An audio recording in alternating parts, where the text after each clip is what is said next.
because I didn't get married till I was 38. It just never occurred to me to. And I think that in retrospect, I think one of the things we got to do in society is to move back to early 20s marriage. I think that makes a lot more sense. What's doing, everybody? I'm Alec Lace. Thank you for watching First Class Fatherhood. Today's guest on the podcast is Kurt Schlichter.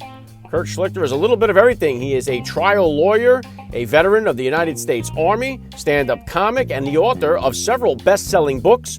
Currently, he's got a new book out that dropped yesterday, We'll Be Back, The Fall and Rise of America. He is a social media sensation. It's a pleasure to have him here on the podcast. So get down there, smack the subscribe button, tap the like, and let's jump into it right now with Kurt Schlichter on First Class Fatherhood. Joining me now, First Class Father, Kurt Schlichter. Welcome to First Class Fatherhood. Hey, thanks for having me. All right, let's start out like this. How many kids do you have? How old are they? Oh, God, I got two, 16 and 18. Very cool. What kind of sports or activities are they into? That's a great question. They just do stuff. They're off doing their things. I don't have to cart them around anymore. So it's not, it's not like I got to take them off to, soccer all the time now. That's the nice thing. Look, the whole thing is fatherhood is a series of steps where the children become more independent. And each of them is a wonderful gateway into freedom, both for you and for them. Yeah, my oldest is 16. I got 4 kids myself. He just started a job, for this summer. So it's good to start seeing them get on their way there. So there's no doubt about that, getting their way to that independence. If you could, Kurt, please just take 1 minute here to hit my listeners with a little bit about your background and what you do. Oh, geez. I do a lot of things. Retired Army colonel. I'm a trial lawyer in L.A. I write columns at Town Hall. I got the new book, We'll Be Back, Fall and Rise of America. That's out July 12th. And, I just do stuff. We're going to jump into the book in just 1 second here, but then take me back then to the beginning of your father, and thank you for your service, and take me back to the beginning. Oh, please, I was a colonel. I didn't do anything. Come on. Take me back to the beginning of your fatherhood journey then. About how old were you when you first became a dad, and how did that experience change your perspective on life? Oh, geez. I was, 40? Because I didn't get married till I was 38. It just never occurred to me to.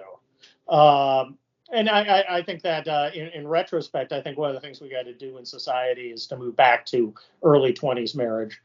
I think that makes a lot more sense. Not that I'm particularly unhappy about the way it turned out for me, but I think as society, we raise people, we send them to college or to jobs and tell them that's going to be the important thing. And then, they get around to the things that actually start to matter 10 years after they should. So I'm kind of a believer, and I talk about it in the book. That as a society, we need to move away from that. The idea is that 20s should be your party time. Well, I'm actually having a pretty good time now. I certainly have a better time than I had in my 20s. I had a pretty good time in my 20s. So I think society should move towards earlier families, and there are ways to do that. Well, I agree with you there, Kurt. And it's interesting, too, that we just, passed the 4th of July, and how many of the signers of the Declaration of Independence were in their early 20s. I mean, these were guys that we would consider too young in our society to do anything but go and party on the weekends. And they weren't doing that then. They were more responsible. It seemed they had a better education than it seems like we have right now going on in this country. And I wanted to jump into those parts of the book, We'll Be Back, The Fall and Rise of America. I talk on this show all the time, Kurt, about the Fatherless Crisis, the brokenness of our nuclear family units. I point to that. I think, in my opinion, it's the number one issue, societal issue that we have facing our country. And it is at the nucleus of all these other social issues that are just revolving around it. So do you address that in the book? What's your thought on the fatherless crisis in America? No, I think you're absolutely correct. And I think we need to, as a society, stop pretending that alternative family systems are somehow a replacement for the traditional nuclear family. They're not. And we keep seeing the results of it. If you go to prison and ask for a show of hands, how many were raised with a father in the house? You won't see many hands. the thing about it, look, I was an Army officer. My job was to control the anger and aggression of young men. Okay, it was to direct them to go kill people, but also to direct them not to go kill people. Young men are volatile, and we see that. We see that when they go off the rails, as we saw in Illinois the other day. They can be extremely dangerous. That needs to be moderated, and that's what traditional families have done for millennia. Mothers have a role, fathers have a role, society has a role, and that energy needs to be sent somewhere. And unfortunately, our message to young males is, first of all, you're bad because you're male, and you can't. And traditionally, male things, you can't do them because that makes you a bad person. A male wants to create and to destroy. That's what males do. They build and they wreck. And both of those are important things, by the way. Women in general do other things. The problem is so much of the society's institutions, particularly schools, has become gynocentric. It's become all women. And the women part of the equation is hugely important. It's 50% of it. But if it's 100% of it, you've got somebody being sent messages and guided by someone who can't fully understand what it is to be male. So that's a problem.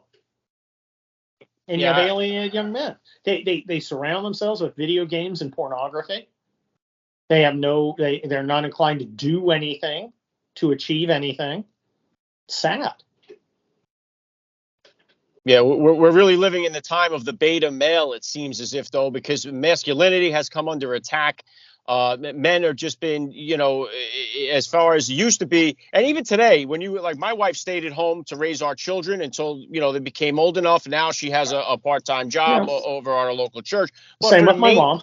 Right. That used to be the norm. You know what I mean? That the men were the ones that were making the money and providing for their families, and the moms and now it's looked at so low, almost like women are ashamed to say, "Oh, I'm a stay-at-home mom." As if there's some kind of negative thing to that.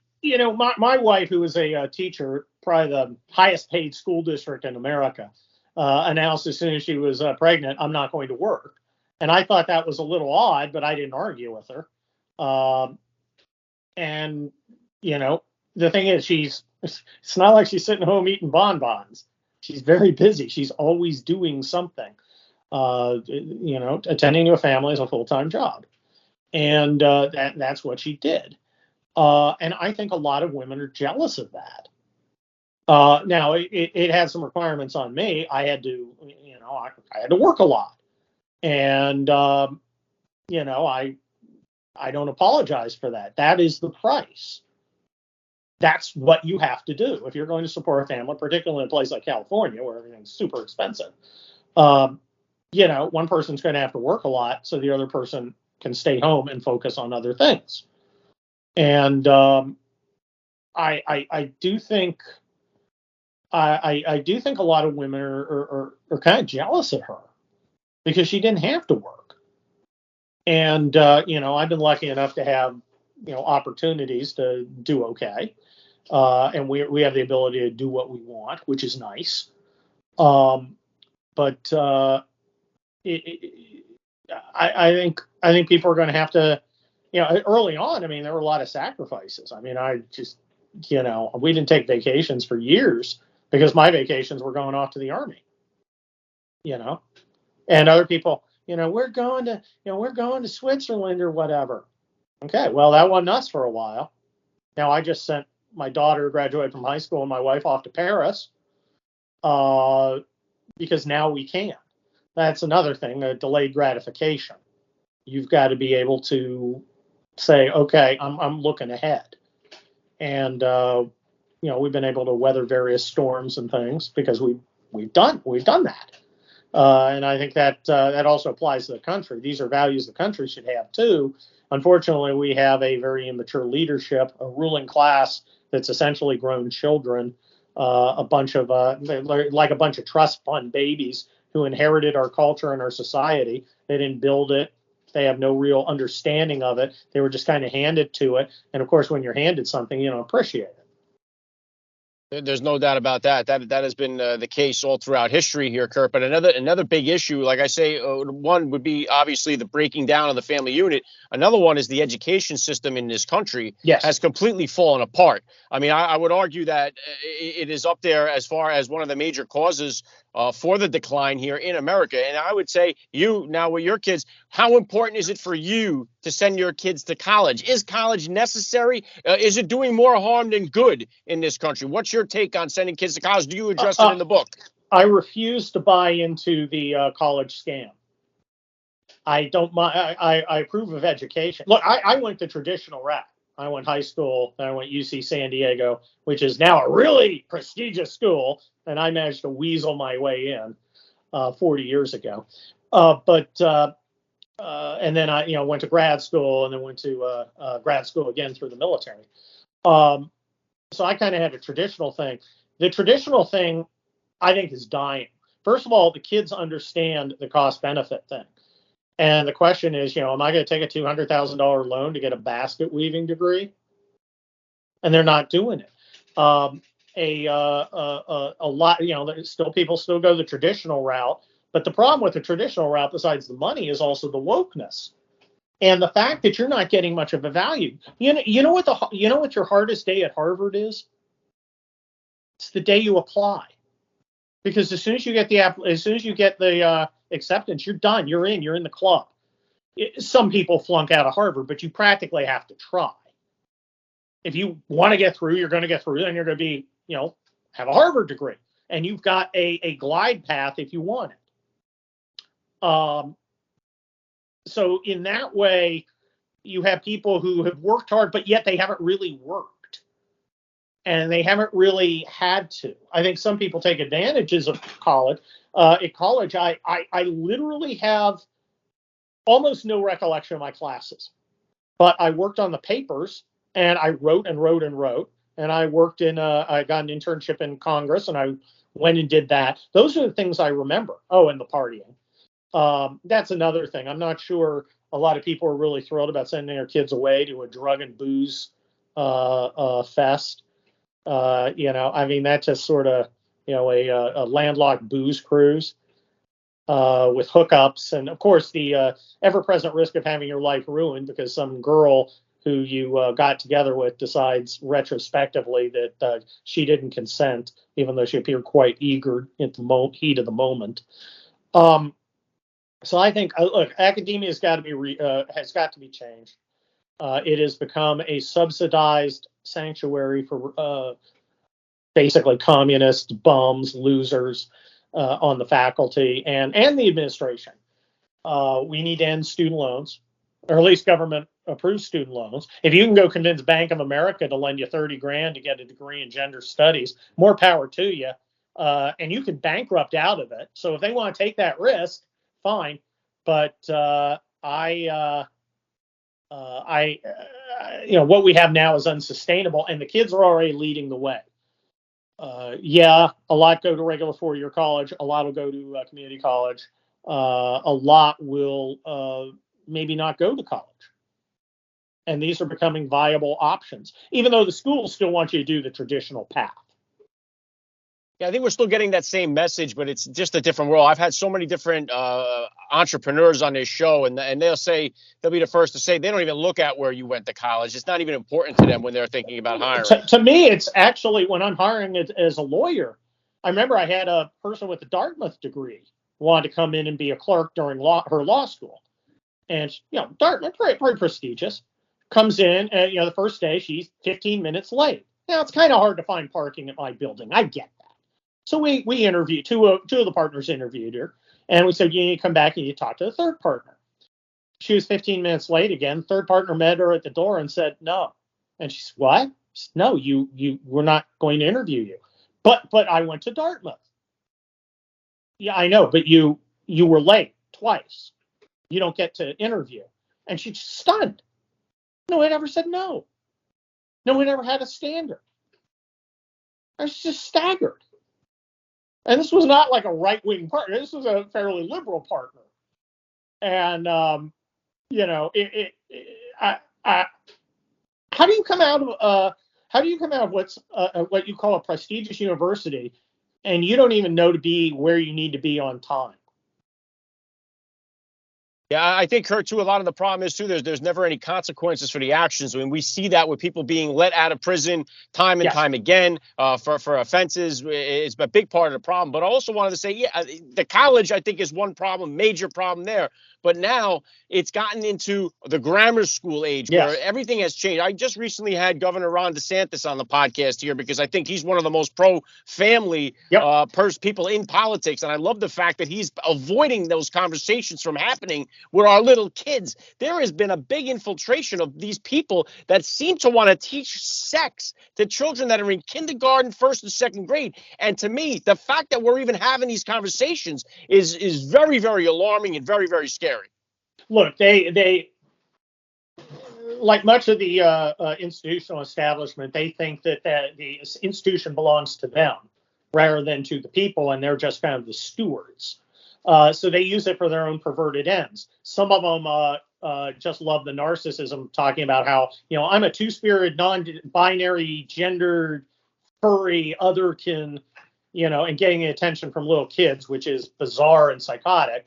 Others are just flat-out pedophiles. Okay, there's never a good reason to talk about sex to somebody else's kids. There literally is no reason to, unless you're investigating a sex crime. Okay, as a cop, and you got another cop in the room with you. Okay, it is the fact that they have made this kind of standard operating procedure, I think, is going to motivate us to get these, you know, freaks out of our system. The thing is, they kept pushing and pushing. They didn't get any pushback, and then they crossed the kid line. Okay, when you're trying to have sex with my kid, that's war. All right, you don't get to do that. And and of course, like you said, these are people no one's ever said no to them, and we're saying no. I write about that a lot in the book. Well, one of the things about your book is that it provides a solution here, hope for the people that are just seeing this country, really just the culture of it rotting from the inside out here. Well, I know you can't get into too much of it, but what is a piece of the solution here? What is the hope that this country gets turned around and back to good? Well, I think we're seeing the hope in a lot of ways. The Glenn Youngkin victory in blue Virginia, it's not purple state, it's a blue state, where families said, look, you're not going to put this CRT garbage on our kids. You're not going to put your perverted garbage on our kids. And you're not going to have these bizarre COVID restrictions designed to allow fat union people not to work. We are going to we're going to throw the Democrats out, and they did, and it was stunning. And of course, Democrats didn't listen. Remember, the Democrats are they're almost religious at this point about their bizarre ideology, so they can't backtrack. Somebody like Bill Clinton, who didn't believe anything, if liberalism doesn't work, he'd moderate. Okay, he happy to, and that's why he was a great politician. Not my favorite politician, but you know, I'm a military guy. You have to accurately assess your opponent's skills, and there weren't a lot of guys more skillful than him, and he did very well because he was able to moderate. The liberals can't, progressives can't today because this is all religious stuff to them. The other big thing that I'm seeing is the Democrat disappointment over the Latinx vote. Because remember, the Latinx vote was supposed to be owned by the Democrats. They saw Hispanic Americans as one big block, which is absolutely untrue. And they also saw them as people who would gladly kind of be a subclass. They'd be immigrants forever. They'd never advance. And of course, they all came here to get ahead. So you have all these hardworking, faith-centered, patriotic, family-focused people, and they immediately come to America, start making better lives for themselves, and might move right into the middle class. And then they realize, well, the Democrats don't support us, and the Democrats are like, but more racism, and most of them are like, you know, there's the fact that my family came from Colombia is the least important thing about it. It's just, you know, it's just an interesting thing. Like, My family came from Scotland and Germany. Oh, well, that's a fun fact. Means zero in my life. And as as people stay in America longer, it becomes more of a fun fact. My in-laws are Cuban. It's a fun fact that they're Cuban. They make really good arroz con pollo. It's very tasty. They are otherwise indistinguishable from any other American, except they chose to become American, where Americanness was just handed to guys like me. I didn't have to work for it. They did. Therefore, they appreciate it more. Yeah, and Kurt, obviously the political atmosphere in this country is very, very toxic, and I truly believe that there's Democrats that do love this country that don't align with this craziness that is coming out. It went from like the normal Democrats of that type of hey, don't ask what your country could do for you, ask what you could do for your country. So now you have men competing in women's sports. I mean, it went completely off the rails. And if you sit down and talk to a normal Democrat, they don't agree with all of this stuff. Talking to kids taking gender stuff to stop puberty, they don't agree with any of that stuff. This has gotten crazy. That's why we see so many people registering Republican, including among the Hispanic community. It's 50-50 right now. I mean, that's this was supposed to be a group that was going to ensure the Democrats had power forever, and of course they wouldn't cooperate because, of course, to do what the Democrats wanted, they had to stay brand new immigrants who couldn't move up, but of course they could. So what we talk about the old school Democrats. The party has morphed into a party of very poor people looking for handouts, government workers, and faculty lounge types, and neurotic suburban wine moms. And that's who it is, and that's that's just not 50% of the country. And people will continue voting Democrat by habit, but they will slowly see they have other options. It's bad for the Democrats that the Hispanic voters are looking to Republicans and moving there in numbers. When Black Americans start doing it in significant numbers, as is inevitable, because you have, especially, if you're older and you came up through the civil rights movement and you remember, LBJ and everything, you're probably going to stay Democrat. It's going to be pretty hard for you to move out of the Democrat Party. I get that. But what if you're 21 and you come up and gas is $7 a gallon, and you can't get the job you want, and you go to the store and you can't buy tampons because there aren't any. You're going to say, I appreciate what mom and grandma think, but these guys aren't doing anything for me. But these Republicans over, it's pretty good under Trump. We didn't have shortages. Gas was affordable. We weren't in any wars. Maybe he had some mean tweets. Okay. But, and it's not going to be, white folks who stop the racism nonsense. It's going to be Black folks who say, stop telling me everybody's racist, because that's not helping me. That's not getting me where I want to go. All right. It doesn't make me feel better to excuse your inability to perform by saying, well, the racists are keeping you down. Well, you can't seem to fix it because problem never changes. So I'm going to give these other guys, I'm going to give this Ron DeSantis guy a try because it looks pretty good. And frankly, I don't understand why you need to have drag queens in classrooms anyway. Yeah. So when you see that movement in a significant amount, you get 20-25% of Black Americans becoming open to the Republican Party, which will happen. Democrats, as currently constituted, are doomed. Yeah, well, hopefully there's some type of solution here that points us away from having a drag queen in a kindergarten classroom. I think it's just so much of this stuff has gotten so far beyond the realm of craziness. And when you have the family unit, as I mentioned, already destroyed, and now you have these people with free access to your children, it is a nightmare recipe waiting to happen. So we'll be back. The Fall and Rise of America. I'm going to put the link in the description of the podcast episode so my listeners can go and check it out. Let me bring it back into you as a dad for a minute here, Kurt. What type of disciplinarian are you as a dad, and is that different than the discipline style you grew up with? Well, my look, I'm an Army colonel, and when I say something, I expect people to do it, and that doesn't necessarily happen. And it was very tough when I came back from deployment because I was a colonel, and when I said, "Hey, I need X, Y, and Z to happen," X, Y, and Z generally happened. Doesn't quite work that way, and that was very tough on everybody. But I definitely remember. I don't like being told what to do, and I don't particularly enjoy telling people what to do, but you do need to do what you need to do. If it's your job to do the dishes, I expect you to get the dishes done. If you don't get the dishes done, I'm going to point it out. And I think in society there is a lot of pushback against people who are very clear about what they want. And I think sometimes people misunderstand when you're being clear about something. That is, go do the dishes. Why are you yelling at me? I'm not yelling at you. Go do the dishes, because dishes need to be done. That is your job. Here are my missions over here. Here's your mission. It's doing the dishes. Get the dishes done. And do it now.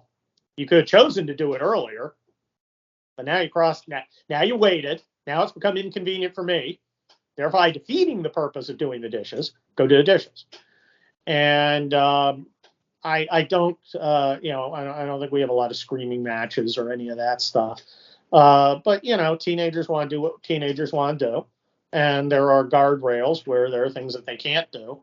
I think I'm pretty lucky. We haven't had problems with drugs or alcohol or any of that nonsense. So I'm not going to complain. I have kids who are healthy, kids who are pretty responsible. Sometimes they drive me up the wall. But again, I'm an Army colonel. I probably have a little different vibe than everybody else. I like to see things, just like that. And and that's not always a reasonable way to live, because civilians are civilians. So it's kind of incumbent on me not to be expecting everybody to be like in my infantry company or my infantry battalion. So I see people with real problems. I see people with very troubled kids. I see people with sick kids. I see people with kids with disabilities. I